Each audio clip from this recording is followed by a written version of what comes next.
Olá pessoal, hoje eu estou aqui com Gad Adler, o CEO da Melhor Maneira, que desenvolveu uma técnica inovadora de melhorar os processos mentais além da lógica. Ele tem ministrado palestras em empresas diferenciadas, né? Motivando tanto a equipe quanto a gestão da empresa, os diretores, a alcançar os objetivos, definir os objetivos e transformar isso em sucesso. O Gad é israelense, ex-militar do exército israelense e mora no Brasil há mais de 20 anos. E ele se define, antes de tudo, como um místico moderno. Como é isso, Gad? Explica pra gente aqui, né, pessoal, como é esse conceito de místico hoje em dia? Todas as religiões conheceram um caminho místico que não é nada de que o controle do cérebro sobre a emoção, se privar por algum tempo de algumas coisas, e isso é comum para todas as religiões. Mas a meta final era se conectar com uma sabedoria que está além do conceito lógico das coisas. Algumas chamaram isso de energia mundial ou de sabedoria mundial. O Jung chama, por exemplo, da consciência coletiva de alguma maneira. Mas como esse caminho infinito, em busca do infinito, eu acho que eu comecei mesmo hoje, quando olhei para trás, com 5 anos de idade. Quando eu comecei a estudar os livros sagrados, a Bíblia, que minha mãe, como professora da Bíblia, era muito importante. Então, eu com 4 anos, sem saber ler, já sabia de cor parte da Bíblia. Ô Gad, isso que eu achei interessante aqui, né? Que você falou que foi monge, você viveu no mosteiro, mas não era um monge cristão, né? Não, exatamente, é isso. Sou judeu. Até 10 anos estudava em uma escola religiosa que era separado. Nunca estudamos homens e mulheres juntos. Com 11 anos eu fui para semi-internato, onde a gente ficava 1 ou 2 dias na semana no internato, e um fim de semana em cada 3 semanas, uma coisa assim. Com 15 anos fui para um internato completo, que tudo é religioso. É um ensino que você tem, né, bem diferenciado do que a gente vê aqui no Brasil, né? É uma outra cultura. E além disso, né, Gad, você era criança quando você vivenciou várias guerras lá em Israel, né? Sim, eu costumo falar, não, a primeira guerra eu tinha 6 meses, não lembro, mas a segunda guerra, que era a guerra de 73, que era de Yom Kippur, o dia do perdão. Tem que entender que o dia do perdão em Israel é o dia mais sagrado. O carro não anda na rua, todos os negócios são fechados, são coisa de emergência. Mesmo que não jejua nesse dia, que são 26 horas de jejum, no dia anterior, até que escurece e sai 3 estrelas no dia posterior. Então, a gente não viu o carro, não. De repente carro, se eu lembro das plaquinhas com os números das unidades, para cada um saber para onde, porque Israel foi pega de super surpresa. Tá. Bem parecido com o que aconteceu agora, praticamente 50 anos quase cravados, 50 anos depois. Que o Simchat Torah, que é o dia da Torá, que foi o 7 de outubro esse ano, porque nossos calendários são diferentes. O calendário gregoriano, ele é solar, e o calendário judaico, ele é lunar. 50 anos depois, foi feita a mesma coisa. Mas naquela época também não tinha aquele escudo antiaéreo que existe hoje, né? Sim, é verdade. Você sentiu uma coisa muito, assim, sim, agressiva, então, né? Eu lembro aviões passando acima da cidade, e nós, como crianças, tínhamos que passar fita adesiva nas janelas para que não voa estilhaços de vidro. A gente parava carro e pintava o carro, ou colocava um papel para o carro não emitir luz, para que o avião que passa em cima não consiga ver. Reflexo. Eu lembro quando a gente ficava no abrigo, famílias e famílias de todo o prédio sentado em abrigo, homens não tinha, porque todos os homens no exército. Tá.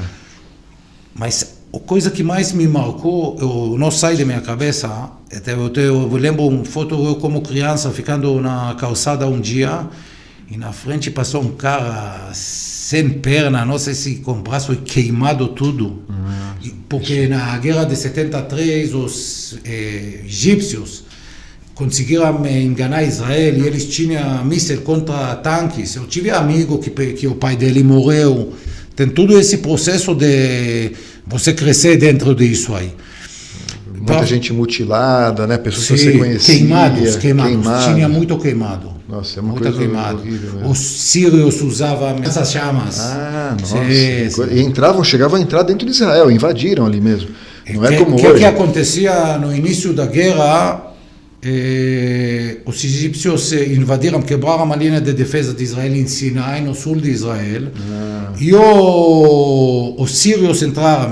A Jordânia não entrou, que eles falam que foi, porque ele podia, mas Israel ajudou o rei manter o governo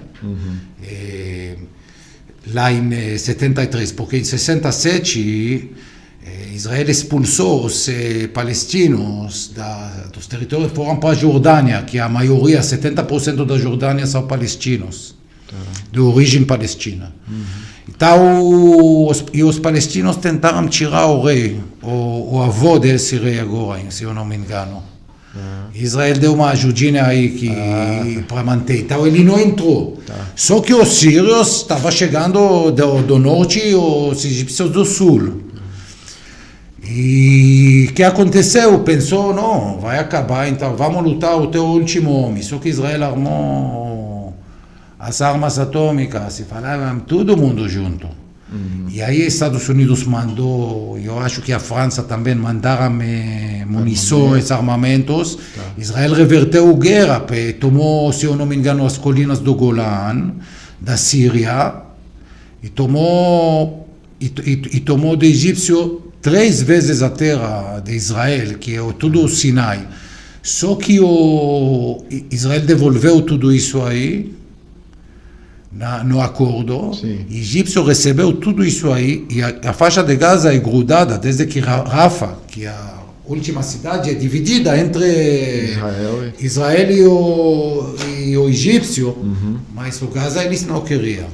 Porque Então, foi isso aí. As outras guerras foram menos, fora a guerra de 91, que Saddam Hussein mandou mísseis, explodiu na rua do lado de minha casa. E a gente era sexta, no sábado todo mundo vestiu roupa bonita, que sábado é o dia sagrado, e desceu para ver as casas quebradas. Foi um evento na cidade. Realmente são histórias assim chocantes, né? Você passou por várias guerras e isso levou também você, né, como a boa parte dos israelenses ali, a entrar no exército, né? E foi ali que eu vi que você começou a desenvolver esse lado psicológico, não é isso? Isso. Né? Você trabalhou como no exército? É o seguinte, depois do mosteiro, que é uma vida privada, por exemplo, nós não olhamos mulheres, e éramos meninos jovens com a vontade na auge. Então, era uma vida austera. A vida no exército totalmente diferente, e a vida na cara, porque todo mundo entende para que ele trabalha. Depois de certa crise espiritual, eu achava que de alguma maneira a religião me restringia. Que tem que entender, a religião judaica, ela é muito exigente. Desde que você acorda de manhã, quando você vai para a toalete, tem uma coisa a falar antes e depois. E quando você vai comer alguma coisa, é uma religião que costuma, dá para falar horas, mas não agora, sobre o conceito da religião judaica. Tem um engano de pensaram no início sobre o monoteísmo, mas tinha monoteísmo provavelmente também antes do judaísmo. Existia depois os conceitos, eu não lembro se fosse Marx ou Hegel, que achavam que, Hegel eu acho, que o judaísmo vem trazer a lei de Moisés. A Bíblia, se você lê os primeiros 5 livros, que a gente acredita que Deus fala e Moisés escreve, tudo o resto é outra coisa. Os primeiros 5 livros, 66%, 2/3, pelo menos são leis, obrigações que têm desdobramentos. Mas eu acho que leis também existiam. Mas o judaísmo vem inovar a santidade em grupo. Existia a santidade, existia o monoteísmo, mas a santidade era para os sacerdotes. E vem o judaísmo falar todo mundo pode ser. Claro, desde que você é judeu, todo mundo pode ser desde que você é judeu. A história dos judeus, ela fala por si, dá também para falar aqui durante muito tempo, mas criou-se ao longo de 2000 anos dos judeus na diáspora, criou-se umas diferenças dentro na religião, mas a linha principal sempre foi mantida. Meu avô falava que o maior sonho dele era ter terra. Mas era proibido para o judeu ter terra. A igreja também queria que os judeus se emprestem, porque na Bíblia é complicado, não pode pegar juros. Só que no judaísmo levantou um sábio e falou, sem juros não vai rolar a economia. Quem vai emprestar dinheiro para outro sem juros? Verdade. O movimento econômico, ninguém vai emprestar se não vai ter uma contrapartida. Então ele falou, não, realmente esse mundo ideal, não sei, e deixou. A Igreja Católica também achou que é muito bom, porque normalmente pessoas não gostam do banqueiro, ele cobra de você os juros. Então era bom para incitar o povo contra os judeus, porque era um esporte milenar, que toda vez que tem problema, os judeus são poucos fracos, eles têm dinheiro, então vamos tomar o dinheiro de todo mundo. Porque como não podia ter terra, eles acumulavam dinheiro, né? Sim, só que depois do Holocausto, entenderam os judeus que sem força real não existe.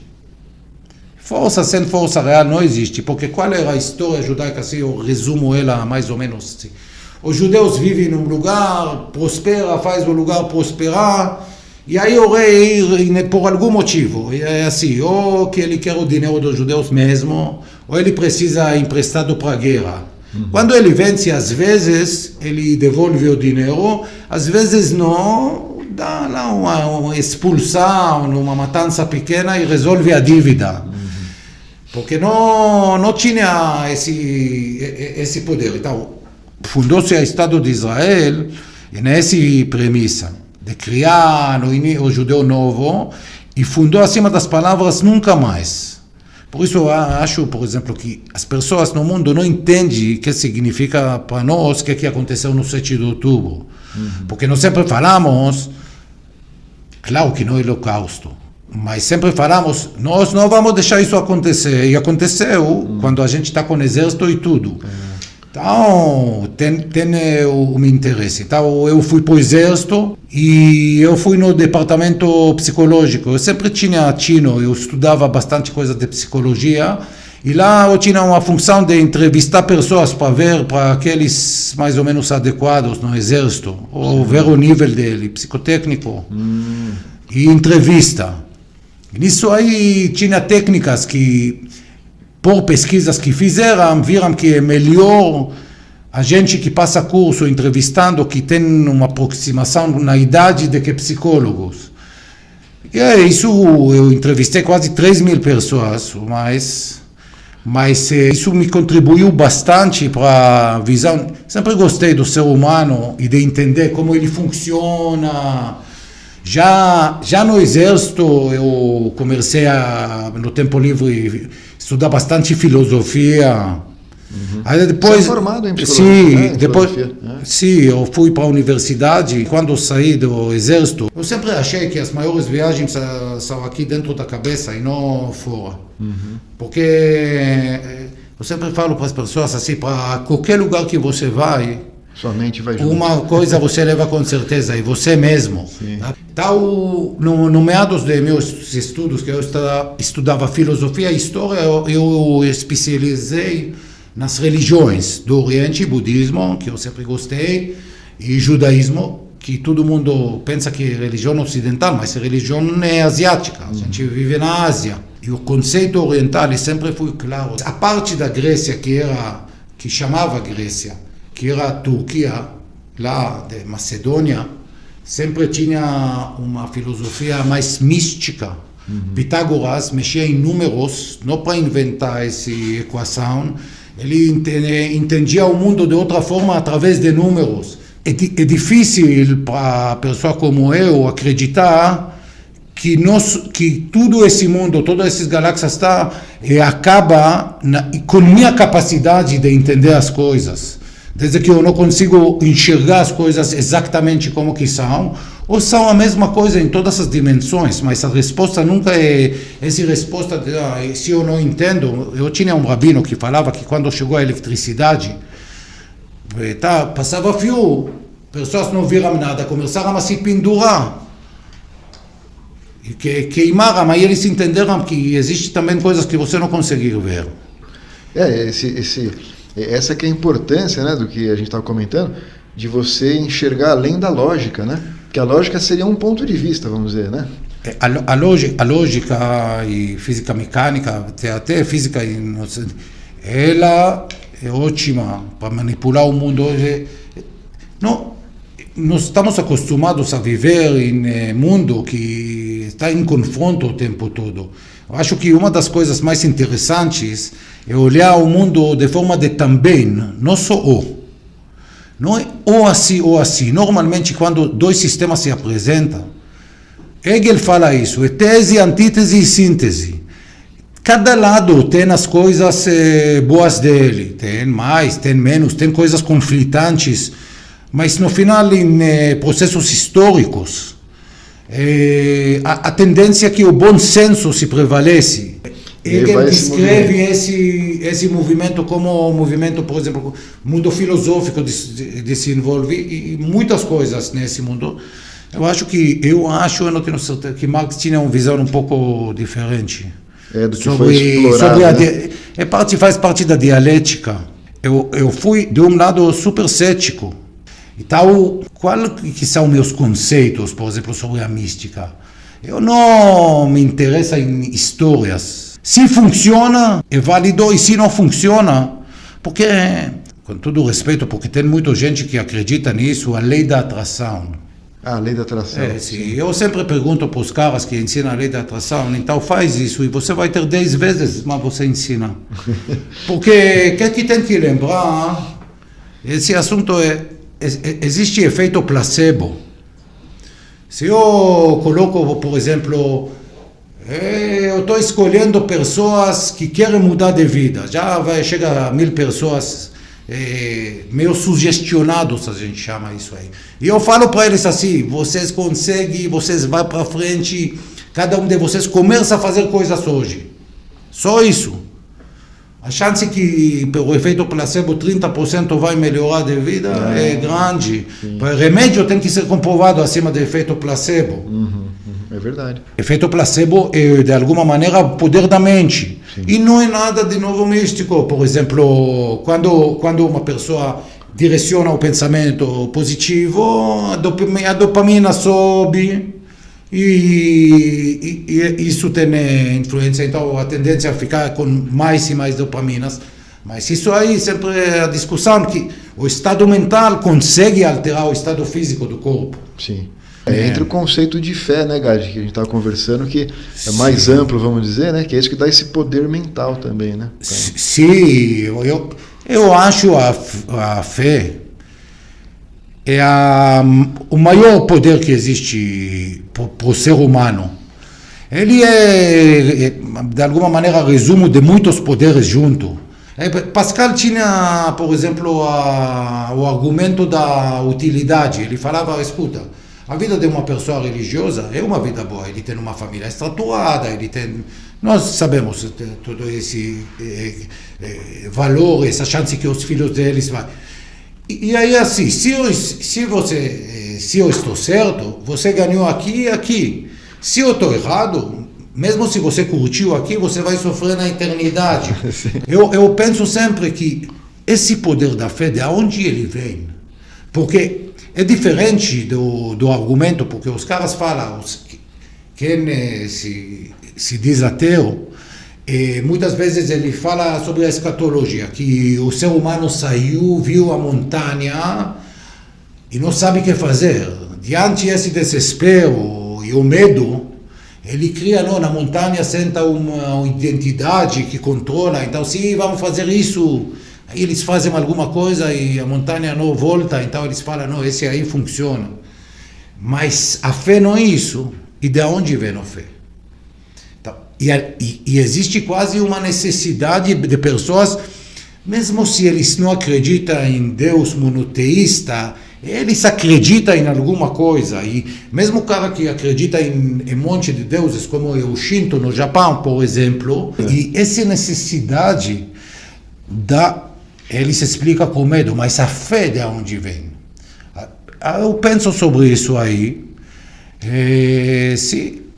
E durante muitos anos eu estudei todos esses assuntos, desde astrologia e tarô, o I Ching chinês eu estudei muito, que é o livro das mutações, um livro base, eu acho.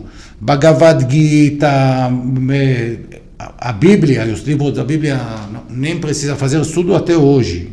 Meu hardcore é o judaísmo, que eu estudo. Chegou um momento em minha vida que eu falei assim, tudo bem, a gente vai lendo, mas se em algum momento se sente que estudo é uma desculpa de não fazer. Como? Tinha no judaísmo corrente que uma ação vale mais do que 1000 livros. Uma ação vale... Porque você pode ler sobre a perseverança, por exemplo, que é um dos princípios que eu acho importantíssimos. As 3 qualidades básicas para sucesso em qualquer coisa são perseverança, foco e organização. São 3 coisas que, aplicando elas em qualquer coisa, desde relacionamento, dinheiro, saúde, e mesmo no lado espiritual. Tudo nessa vida precisa desse aí. Ele exige a constância. E como o Buda falava, que a frustração é a diferença entre que você almeja e que você consegue. Então, se você botar a expectativa aqui, a chance de frustração é muito maior. Sim. E nós estamos vendo pessoas, muita gente trabalha porque precisa, mas acha que não são bem pagos. Não existe mais, mudou a proporção das pessoas, o mundo se abriu. Agora tem que lembrar, por exemplo, todas as pessoas, mesmo os mais ricos que fizeram sucesso, que são já 1 de 1 milhão, as pessoas aceitam que nasce um cara como Neymar. Ele é um jogador de futebol que 99,9% das pessoas, mesmo se treinavam desde 3 anos de idade, todo dia, não ia chegando para o talento dele, que é combinação de muita coisa, de visão, de genética, de reflexão, de muita coisa. Mas eles não aceitam, por exemplo, ou eles acham por ilusão, que tem pessoas que nasceram com o tino de ganhar dinheiro. Que você vê a pessoa não é sempre o mais inteligente, mas ele tem uma relação humana especial, ele consegue enxergar o dinheiro. Um amigo meu contou para mim uma história uma vez. Em Israel, a comida nacional se chama falafel. Eu falei para meu amigo, eu não entendo como esse cara consegue o dia todo, dá para mim meia porção, dá 1%, 1%, meia porção de coca, 1%, meia porção. Falou para mim, porque você não está ouvindo a coisa certa. Porque ele está ouvindo 10 reais, 20 reais, 10 reais, 20 reais. E aí é outra música. Então a pessoa, por exemplo, que tem tino para dinheiro, tem que lembrar, tem uma frase, eu falo, pobre pensa em coisas, rico pensa em dinheiro. Ele não pensa, a maioria, pensa em dinheiro ou em sucesso, mente rica. Quando eu falo pobre e rico, porque falo também que pobre, muitas vezes é pobre de conhecimento. Sim.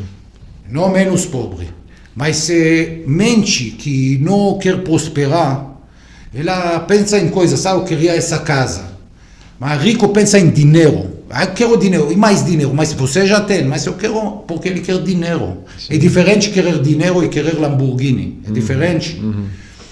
Mas as pessoas não aceitam que tem pessoas que tem isso aí, o cara consegue arriscar mais. E tem que lembrar também que entre pessoas que tem muito... A taxa de sucesso, por exemplo, eu tive restaurante, que deu certo 3 meses e depois não deu certo. Quando eu comecei minha vida no Brasil. Isso, é isso que eu queria saber. Sim. Meu amigo me chamou para ir viajar, ele falou, Gadi, senão agora nunca mais na vida nós vamos fazer. Depois vai ter família, vai ter filho. E aí eu vim para aqui, para América do Sul. Eu fui para Chile, fiquei um mês em Santiago, e era uma viagem de um ano. Então, você não fala, eu tenho aqui 2 semanas, a sensação do tempo é que mais me marcou nessa viagem. Ver novas culturas, se você passa por cultura acima de cultura. Chegamos para São Paulo, meu amigo foi roubado no hotel, ele foi guardar no cofre do hotel o dinheiro vivo, no centro da cidade, na Praça da República. Tá. Eu lembro, aí falamos, não, São Paulo não é para nós. Então fomos para Arraial de Ajuda. Lá eu conheci a mãe de meu filho, também numa história inusitada. Aí você não voltou mais para Israel? Começou a namorar a brasileira? Não, aí eu conheci a mãe de meu filho. Aí nós namoramos, não, ela foi para Israel, ela se converteu em conversão ortodoxa para judaísmo, sim. Então você voltou para Israel com ela? Com ela, fiquei com ela 1 ano e meio e aí nós viemos morar aqui. Tá. Aí o primeiro ano, eu falo, fui forjado na solidão. Sem língua, sem amigos, se não tinha internet, era discada da ruína, era 14, 4K, discada 4K, 97. 97. Aí, para abrir um site era uma festa, tá? Beleza. Telefone caríssimo, as ligações.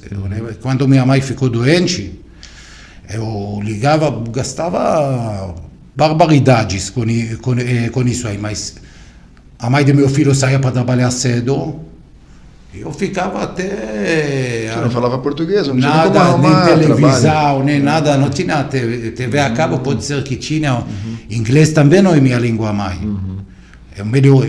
Então eu fiquei, mas esse ano de ficar quieto, me forjou muito. Depois eu abri o negócio 1 ano e meio, quase 2 anos. Eu trabalhei de segunda a segunda, de 8 da manhã até meia-noite, só tirava Natal e Ano Novo. Fazia o quê, Gadi?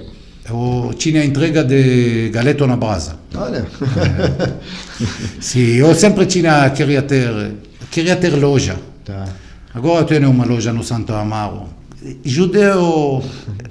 Gosta de loja, o comércio é bom. Não, mas depende. É loja no Bom Retiro, é loja no Santo Amaro, sabe? Não é loja em qualquer lugar. Sim. Então eu lembro que meu amigo que viajou comigo, antes da viagem, ainda anos antes, ele falou, olha como esse mundo é ao contrário. Quando a pessoa está jovem, cheio de saúde, consegue sair em festa e viajar e tudo, ele tem que trabalhar, não tem dinheiro. E quando tem dinheiro, tem que viver perto de um hospital, porque... Aí nós falamos, eu falei, eu vou viver a vida ao contrário. Então, eu me focalizei sempre, não fui em dinheiro. E toda vez em minha vida que eu avancei, mesmo ganhando dinheiro, eu vi que, eu voltei o caminho, porque tudo tem na vida preço. E a questão é se você está disposto a pagar o preço. Eu sempre falo, quero uma cobertura nos jardins de 270 metros, quero. O que eu estou disposto a fazer por isso? Nada. História. Nada. Se eu trabalhei como pessoa normal, entende, 2 horas por dia ao longo dos últimos quase 30 anos, é muito. Eu consegui estudar, porque sempre quis estudar. Saí do mosteiro porque eu achava da yeshiva, porque eu achava que não é suficiente aberto. Cheguei para a universidade, eu vi que os caras pregam e não cumprem. Isso não casou com minha coisa religiosa, que você falar... Fala uma coisa e faz outra. Para você falar é fácil. Não é que não é certo. Pode ser super certo, mas é pouco complicado aceitar. Por isso, eu nunca saí assim, como vou sair estou preparando, vou lançar a palestra, porque eu queria, quando eu cumpro com quase 60 anos, eu posso falar, eu fiz.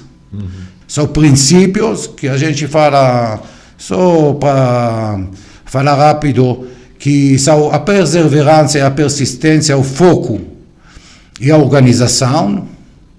A gente fala sobre a imaginação, o poder da imaginação, o conhecimento. e a resiliência como a capacidade de mudança ou de voltar para a origem, tá? E como base espiritual, a aceitação, o desapego e a fé, que a gente conversou, que, entendendo, todo mundo tem tudo disso aí, em um nível ou outro. Então, a base da minha... que as pessoas não fazem? Eles não refletem sobre a vida. Eles não dedicam 10 minutos por dia para refletir sobre a felicidade, por exemplo. Como você espera ter um resultado? Eu falo, se você investir na sua empresa, ou no seu trabalho, o que você investe na relação, homem e mulher, tinha uma empresa falida ou era demitido do trabalho. Querer resultado sem saber o preço do resultado, eu acho uma certa ingenuidade. A pessoa não sai do lugar e passa-se os anos. E aí ele olha para trás e cada vez mais difícil de começar. E a pessoa se acha, mas que tem que entender que se você não vai começar hoje, daqui a 10 anos vai ser 20 anos. Uma vez eu falei para uma amiga minha, ela estava passando para um mal, além do limite, o sofrimento foi. Eu falei para ela, não importa se daqui a 1, 2 ou 5 anos, porque você não quer se matar, certo? Então não importa se depois daqui a 5 anos você vai acordar e vai falar, não, realmente, agora estou bem, e você vai olhar, perdi 5 anos, então acorda agora. Essa coisa, a lógica é fácil, eu sei disso. Põe em prática fica difícil. Põe em prática, por isso a gente fala. Vale uma ação mais de que 1000 livros. Só que é assim, o que tem que entender, nada na vida fica parado. Nada, porque tudo que está em tua volta avança, e o tempo avança, que é uma dimensão do mundo, tudo avança. Então, se você vive normalmente em 2 círculos, mesmo se você não percebe, não existe um estado que você está, pode ser que está tudo bem, que é ótimo, primeiro também, eu falo, quando está tudo bem não mexe em nada, fica quietinho lá, porque, sei como a história que eu conto sobre o passarinho, o ninho na Rússia, que estava lá, estava frio, e ele tentou voar, caiu dentro da neve. Aí passou lá uma vaca e fez a necessidade acima dele. Aí, mas estava quentinho, mas começou a feder e tudo, ele começou a piar. Chegou um lobo e comeu o pintinho. Tirou ele da merda. Sim, aí é isso, a gente fala. Qual é a conclusão da história? Nem sempre quem faz a necessidade acima de você quer seu mal, nem sempre quem te tira daquele lugar quer seu bem, e às vezes, quando você está, é melhor não piar muito. Esse eu falo, quando está bom, fica quieto. Mas a gente fala sobre um esquema, como chegar para esse bem. Então, tem um princípio no judaísmo que fala o raiz do bem e o raiz do mal. O que é? A energia, ela é uma energia. Vamos entender simples isso aí. A energia, por exemplo, o dinheiro é bom ou mal? O dinheiro é só dinheiro. Tem pessoa que vai usar para o bem, tem para o mal. A energia, ela é de alguma coisa. Pessoas vai poder usar ela para o bem ou para o mal. Então, se você está com essa energia, ou você entra em círculo de crescimento, ou você vai entrar em círculo de decadência. Ficar no lugar você não fica. Por isso também a gente fala, mesmo nos tempos que está bem, é importante tentar fazer um passo pequeno todo dia. Não precisa, por exemplo, eu tinha quase 130 quilos 5 ou 6 anos atrás. Quando eu comecei a fazer regime, que eu vi que já não dá mais, eu comecei, por exemplo, se eu comia, de café de manhã, 2 pães francês, eu comia só 1. Aí eu andava, e o resto eu comia tudo a mesma coisa. Eu andava, falei, não, dá para também tirar aqui um pouco, dá para trocar o arroz para arroz integral. Eu todo dia ia assistindo no YouTube umas vídeos que fala só para deixar, mas passos pequenos, coisa de 10 minutos, não agora sentei lá e tal. É um negócio que e você vai construindo e uma área reflete as outras, porque é círculo de crescimento. Então, fazendo isso, aí tem um sistema de 3-3-3, que é sistema melhor maneira, que é, a gente fala 3 dias de reflexão e de plano de ação. Por que a gente fala 3 dias? Você vai desenvolver isso aí, mas tem que partir para a ação. Porque depois de 3 semanas, uma ação pequena vira hábito, e depois de 3 meses, ela se estabiliza em outras conexões no cérebro, e normalmente em 3 meses tem resultado. Se começa a cortar comida, 12 semanas e vai treinar 1 hora na academia, em 3 meses vê resultado. Acho que essa chave, né, que você desenvolveu aí, que você tem aplicado, que está revolucionando as empresas, né? Que nem você fez na nossa ali, né? É um método... Aqui eu falo o segredo, que as pessoas de toda essa área de motivação, embora que eu faço não exatamente motivação como conhecimento de vida, eles entendem motivar para a ação. Então você vai entrar e vai ter todo, tá? E quem concorda comigo, sim ou não, todas essas coisas aí, que é muito legal. E eu tenho certeza que sai com um astral, eu já fui, maravilhoso. Só que, por exemplo, de minha experiência próxima, eu e outras pessoas que eu conheci, e de muitos tipos, pouco mais radicais também, de psicodrama e tudo isso aí, isso não tem substância. Muda rápido. Tipo, se você saiu de um negócio e você aí entrou no carro, e ou me liga para a mulher, ou a mulher para o homem, começa a discutir alguma coisa, já a motivação foi embora. Porque tá certo que começou com coaching, essa coisa do carro, eles falam, mas o modelo de coaching e de todos os tipos de mentoring, coaching, ele foi trazido de pessoas do esporte, porque quem motivava até lá? Cara, Pat Riley, por exemplo, que era o cara do Los Angeles Lakers, que ganhou vários campeonatos com eles, ele era muito demandado, porque ele sabia colocar energia, mas essa energia é boa quando tem mais 40 minutos de jogo, não quando você vai. Então, eu vejo a motivação como motivo da ação. O ponto de referência tem que ser definido e ajustar as expectativas. Não pode falar assim, eu quero trabalhar das 10 até meio-dia. Depois de certo tempo pode. Se uma pessoa... quando eu falo porque os judeus são ricos, uma das coisas... Se a pessoa tem capital, ele já pode mudar. Porque ele não vende mais tempo... Ele gira capital, ou acima de investimento, ou ele vende conhecimento, que é diferente.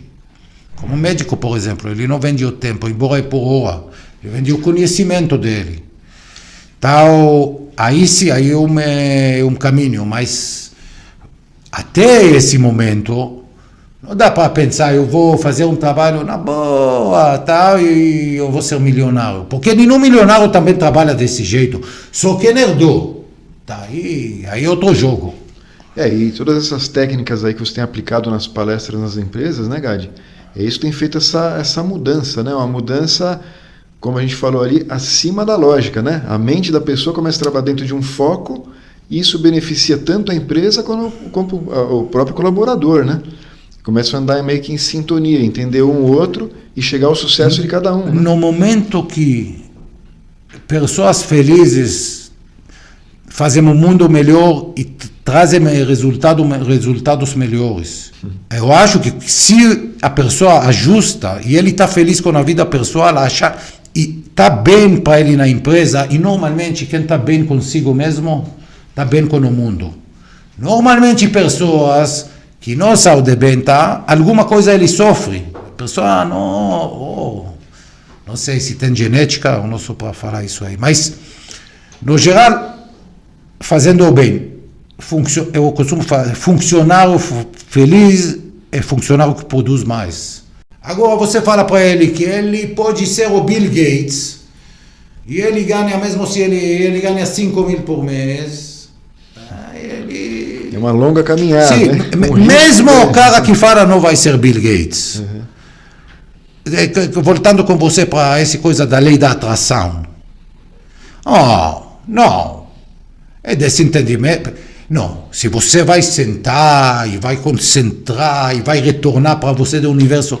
Não. Se funcionava isso aí, os caras que pregam isso aí não iam contando para ninguém, ia ficando os homens mais ricos do mundo. E a pergunta simples, se ele ia falando, não, sou rico o suficiente, faz esse truque e traz mais 10 vezes, dá para os filhos, para os amigos. Não, nós estamos nos iludindo.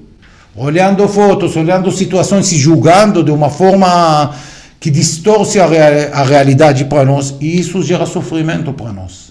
Gary, assim, o ser humano é o mesmo há milhares de anos, né? Isso. A gente pode dizer aí que é uma cultura milenar que você está trazendo com uma abordagem moderna, Sim. Né? Mas aí, o Gary, falar um pouco aí, né? Você tem dado palestra para as empresas aí, né? Sim. E eu tive a oportunidade, né, de você fazer um laboratório na nossa que mexeu com a cabeça de todo mundo ali, né, Gary? Você está fazendo essa peça para empresas, você pode colocar o valor para isso, para que você tenha oferecido para essas grandes empresas? Não, só eu acho que mais para negociação, depende do número dos funcionários, do escopo, porque tem várias modalidades da palestra. Por exemplo, eu tenho um módulo que é para algumas coisas super financeiro, de educação financeira. Isso é importantíssimo, né, Gary? Sim, mas eu falo assim,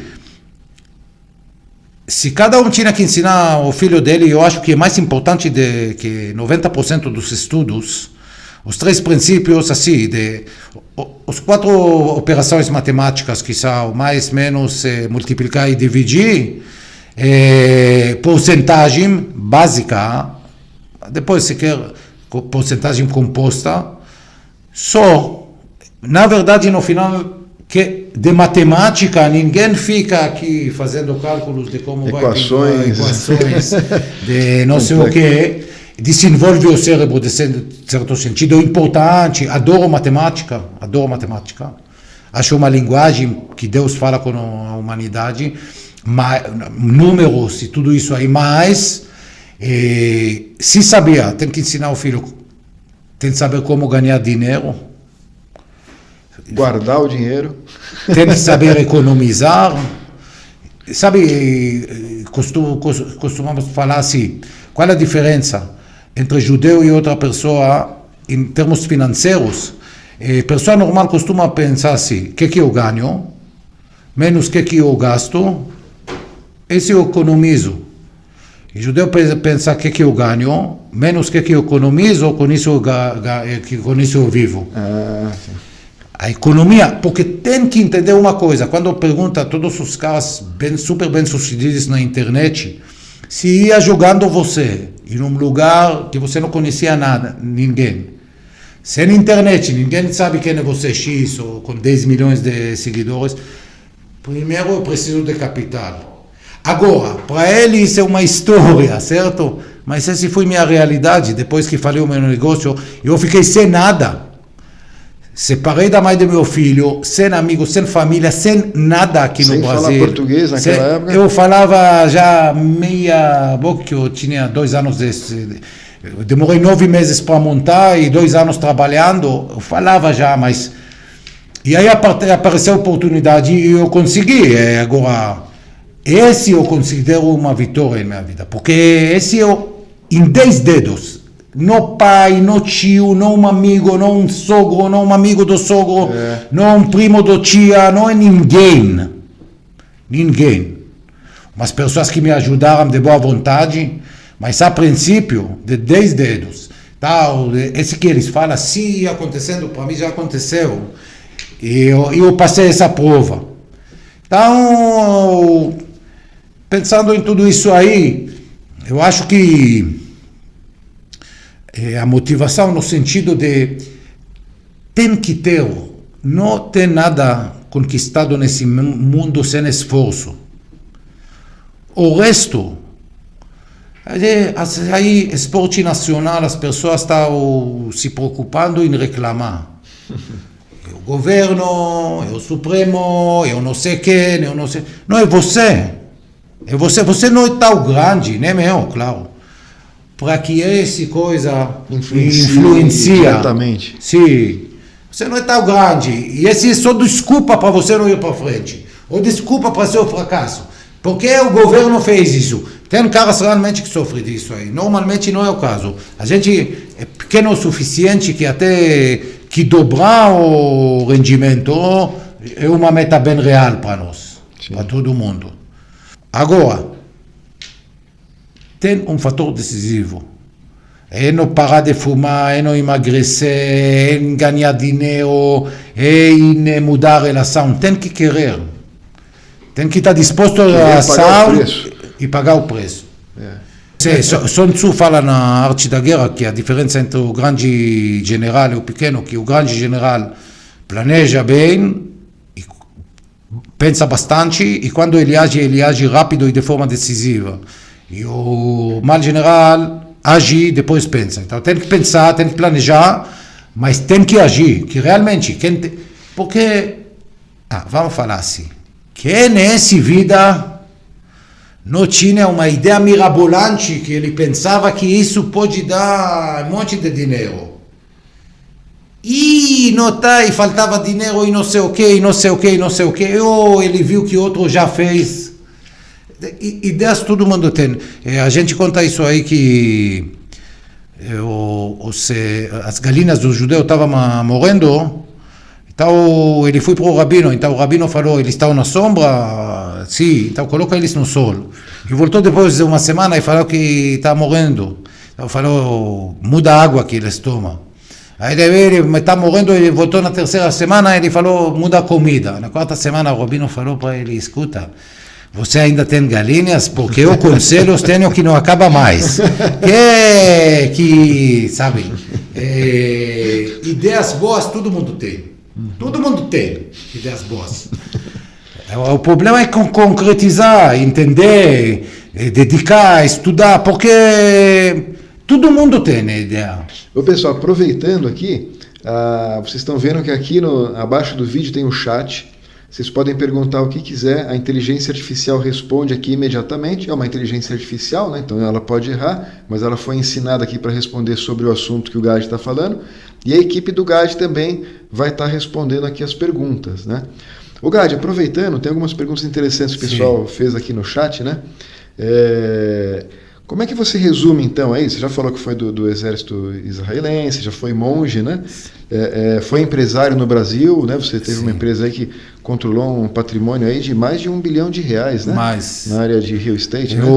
Sim, quando apareceu para mim a oportunidade, eu fui pioneiro no Brasil na transformação de fletes para prédios residenciais com serviço. E essa transformação envolvia tanto consultoria como reforma completa do prédio, repaginação e redestinação do prédio, índices financeiros. Chegamos a administrar na base de mais de 6 mil unidades, em valor médio, imagino, de patrimônio de mais ou menos 5 bilhões de reais, tocando projetos que estavam envolvidos, às vezes, 150 pessoas, vários colaboradores. Mas você vê, uma pessoa que veio de outro país, né? Sim. Não sabia falar, né? Não é a sua língua mãe o português, chegou aqui sem amigos, né? Você não tinha, não, né? Sem nada. E conseguiu chegar nesse patamar, né? Sim, eu lembro que quando eu fui estudar filosofia, meu pai era engenheiro. E para meu pai, a coisa mais importante no mundo, a profissão mais importante no mundo era médico. E depois engenheiro também, porque fazem coisas. Ele aceitava os advogados, porque embora não cria nada produtivo, na ideia dele, eles ganham dinheiro. Então o dinheiro é bom. Mas no final da lista, lá embaixo, meu pai veio de país comunista. China é o filósofo. O filósofo era o vagabundo da sociedade, o cara que só senta e a gente sabe, fuma o negócio e vaga na maionese. Que é um erro grande que as pessoas têm da filosofia. Justo isso que a filosofia não é. Essa é a filosofia de botequim. A filosofia tem metodologia, tem livros e livros, tem Karl Popper, de metodologia científica. Essa é uma das coisas maiores que eu acho que filosofia tem que ser estudada porque, primeiro, ela ensina você como estudar. Eu consigo pegar livro de 500 páginas, extrair e ler ele em 2, 3 horas.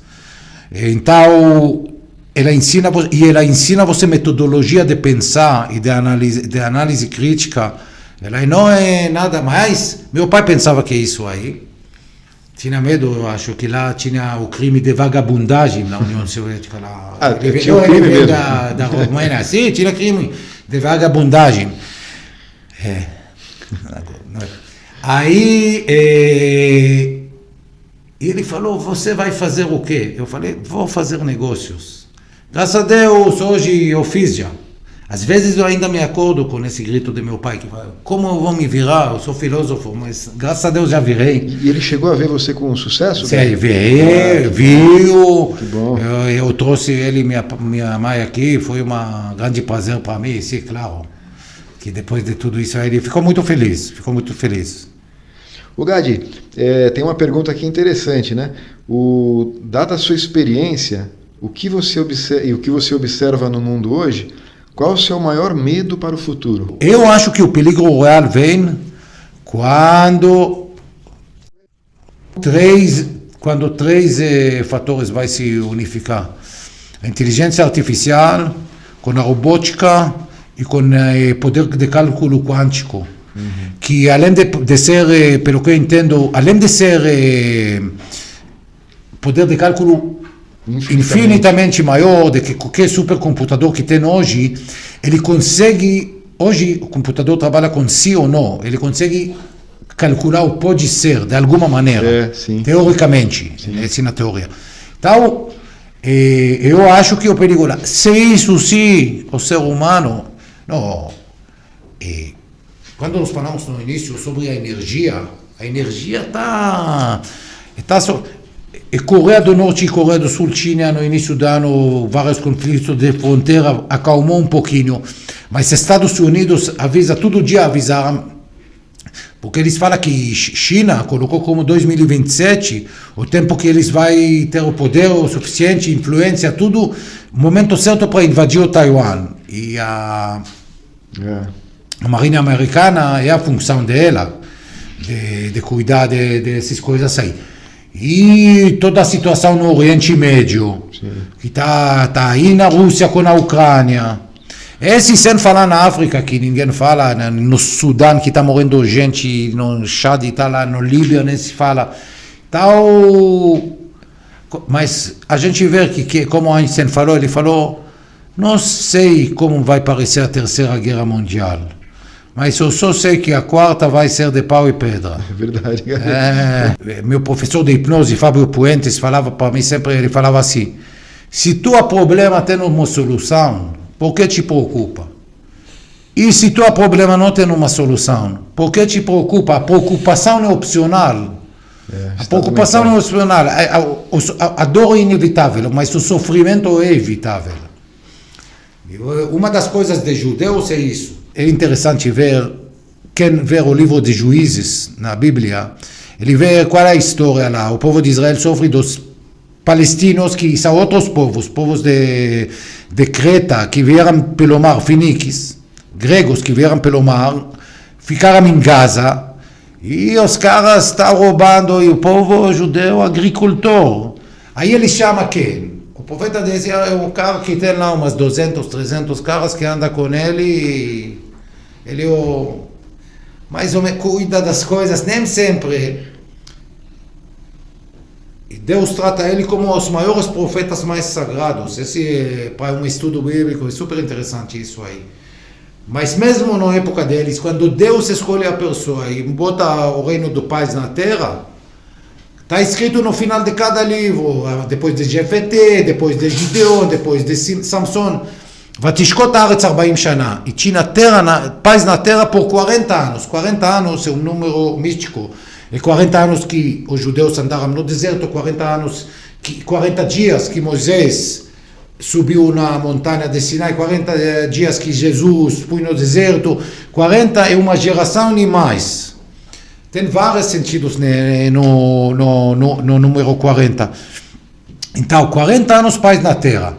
Mas depois, porque o que acontece? Nasce uma geração que não passou as dores da guerra, e aí essa geração cria, que nem uma frase que eu sempre gosto, que é pessoas fortes cria tempos fáceis. Tempos fáceis cria pessoas fracos, e pessoas fracos cria tempos difíceis. Mas é um círculo. Não é uma coisa evitável, não é bom ou ruim, é assim.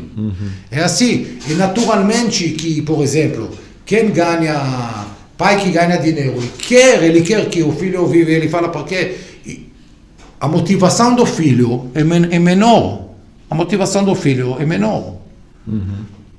Uma das provas que eu dou para essa teoria minha, que a motivação é tudo, é o seguinte: qual é o melhor jeito de emagrecer? Fechar a boca? Não, se você está namorando, separa. Você vê um casal durante 10 anos tenta emagrecer, e ele está ali, come agendas, e fala, já que estou aqui, a mulher de moletom, separa, em 2 meses o cara parece que saiu de uma revista, a mulher parece um modelo 10 anos mais jovem. Que mudou? State of mind não mudou, estado mental não mudou nada, a disciplina virou outra pessoa, agora é disciplinado, não é?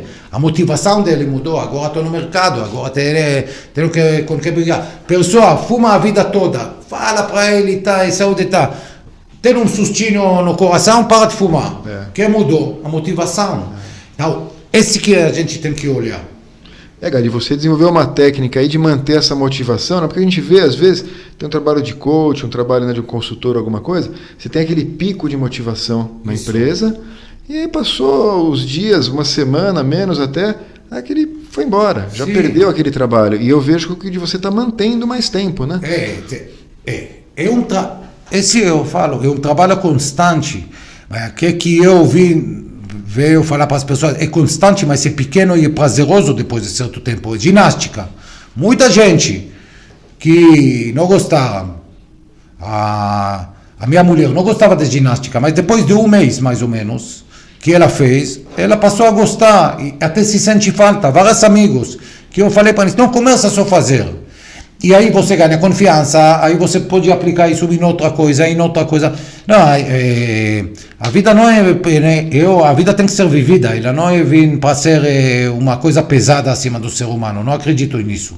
A vida tem que ser vivida, só que, sem nada, eu não estou falando aqui sobre meditações de 3 dias em algum monte. 10 minutos, no lugar de você ir para a toalete, quando você vai para a toalete, no lugar de levar o celular, fica lá e 10 minutos, pensa sobre a vida. Isso é difícil, hein, Gadi? A pessoa não para para pensar mesmo. Não para porque tem medo. Esse é outro. Sim, porque tem medo, não quer agir, tem medo que se ele vai olhar, ele sabe que ele tem que mudar. Agora, como eu falo, se está bom, está tudo bem. Não mexe nisso aí. Mas a maioria, com certeza, não está bom em todas as áreas. Mas quem tem vida equilibrada, está feliz, está na boa, eu não sugiro para mexer em nada. É isso. Pessoal, nosso tempo aqui chegou ao fim, né? O Gadi está disponível aqui nesses botões que vocês estão vendo aqui embaixo do chat. Vocês podem clicar, tá, para enviar uma mensagem para a equipe dele, para ser contatado, né? Quem tem interesse na palestra. A gente vai marcar outras dessas aqui, né? A gente não teve tempo de falar aqui, né, Gadi? Mas acho que um dos segredos aí de manter essa motivação e o processo 333 é o aplicativo que você desenvolveu, né? Isso. Uma próxima a gente explica esse caso aí do aplicativo. Então, pessoal, podem deixar aqui os agradecimentos, o boa noite aqui no chat também, né? E a gente vai convidar vocês para o próximo podcast em breve. Muito obrigado aí, Gadi. Foi muito esclarecedor, né? Eu acho que o pessoal adorou bastante, muita pergunta aqui no chat. Pode me seguir. E aí nos botões aqui vocês têm as redes sociais da Melhor Maneira e do Gad Adler, né? Dá uma força aí. Obrigado, pessoal. Tchau.